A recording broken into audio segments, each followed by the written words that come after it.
Part 4. Taekwondo versus boxing. Ito muna tayo sa team Taekwondo. Pangalan mo, boy? Ice. Saya Ice S. Mabora. Oh, ano? From Santa Mesa, Marikina, SM.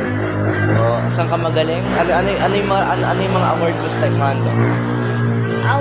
Award for tornado kick and 150 kick. Ito nga pala yung si coach niya, si Zia. Oh, ano mo sa Taekwondo? Sana manalo siya. Ayun lang. Ito nga pala ang team boxing. Ito nga pala yung boxing natin, si Mason. Sabihin mo. Mga guys, kala ko nga dati na nasar ako, nasuntok ko po sila. Kala ko nga dati di nga marunong mag-boxing. Naturo nga ako ng kuya ko sa classmate niya. Dahil ako marunong. Hindi, nagsasabi lang siya. Marunong ako kasi Oh, alam mo, ano yung award mo sa boxing? yung combo, puro suntok sa magaling mag-dodge. Oh, ito naman pala yung trainer niya. Pangalan mo? Alicia M. Aguas Magaling yan sa boxing. from San Jose Elementary Ito School. nga po pala ang legendary na boxer, si Shasha. Isa po siyang gold medalist dati. Oh, start na. Start.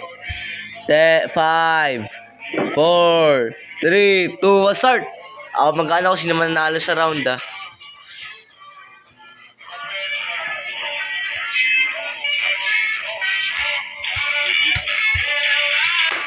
Boo. Pareho sila na kick. Dalawang kick.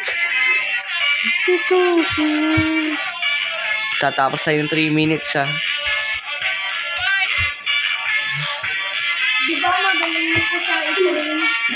The-dodge show. Dodge. Sa suntok, may isang boxing ka. Puro suntok, eh.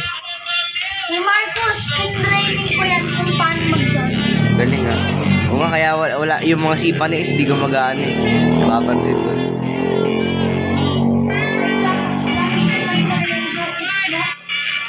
Uy, wag mo ano yun. Ikaw, boxing ka ng training, eh. Oh.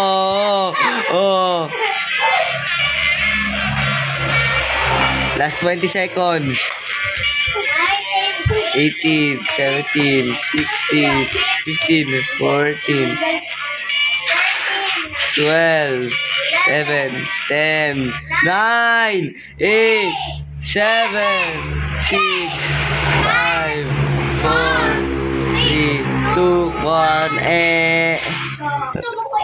Pero, dahil sa ako i-judge, Sino panalo sa round 1? nanalo si Mason sa round 1 sa tingin ko. Wala.